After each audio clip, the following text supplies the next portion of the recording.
పెద్ద నోట్ల రద్దు నేపథ్యంలో నల్ల కుబేర్ల పనిపట్టడమే లక్ష్యంగా ఆదాయ పన్ను శాఖ కార్యాచరణ ముమ్మరం చేసింది.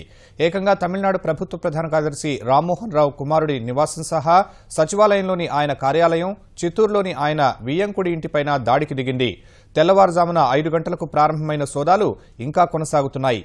ఇప్పటివరకు 18 లక్షల రూపాయల కొత్త నోట్లు, 2 కేజీల బంగారం లభ్యమైనట్టు సమాచారం. అవినీతి, నల్లధనంపై ఉక్కుపాదం మోపేందుకు పెద్ద నోట్లను ప్రభుత్వం రద్దు చేయగా కోట్ల రూపాయల అక్రమ సొమ్మును మార్చుకుంటూ అనేక మంది ఐటీ అధికారులకు అడ్డంగా దొరికిపోతున్నారు.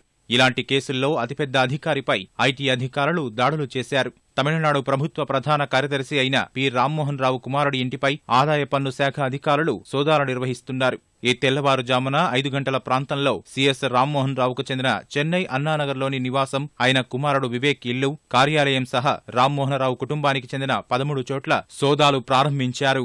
బెంగళూరు, చిత్తూరులోని రామ్మోహనరావు బంధువుల ఇళ్లలోనూ తనిఖీలు చేస్తున్నారు. చిత్తూరులో రామ్మోహనరావు వియ్యంకుడు బద్రీనారాయణ ఇంట్లో 5గురు అధికారులు సోదాలు చేస్తున్నారు. వారి ఆస్తుల వివరాలు సేకరిస్తున్నారు. మధ్యాహ్నం సచివాలయానికి వెళ్లిన ఐటీ అధికారులు అక్కడున్న దస్త్రాల్ని పరిశీలించారు. సోదాల దృష్ట్యా రామ్మోహనరావు నివాసం వద్ద గట్టి బందోబస్తు ఏర్పాటు చేశారు. సీఆర్పీఎఫ్ బలగాల్ని మోహరించారు.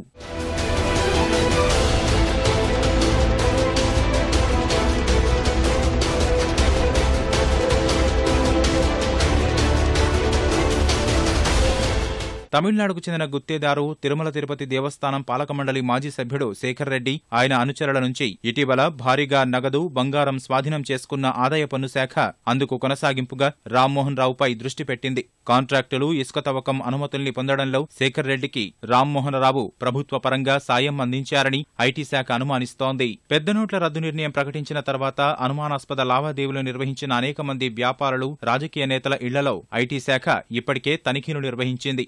ఇలా దేశవ్యాప్తంగా ఇప్పటివరకు 3,000కు పైగా చోట్ల సోదాలు జరిపింది. 2,000 కోట్ల రూపాయలకు పైగా అక్రమ సొమ్మును గుర్తించింది. 300 కోట్ల రూపాయలకు పైగా విలువైన నగదు, ఆస్తుల్ని ఐటీ శాఖ జప్తు చేసింది. అయితే రాష్ట్ర ప్రభుత్వ ప్రధాన కార్యదర్శి స్థాయిలో ఉన్న అధికారి నివాసంలో ఐటీ శాఖ సోదాలు జరపడం ఇదే తొలిసారి. ఈ పరిణామంతో తమిళనాడులోని అధికార అన్నాడీఎంకే నాయకగణం ఉలిక్కిపడింది.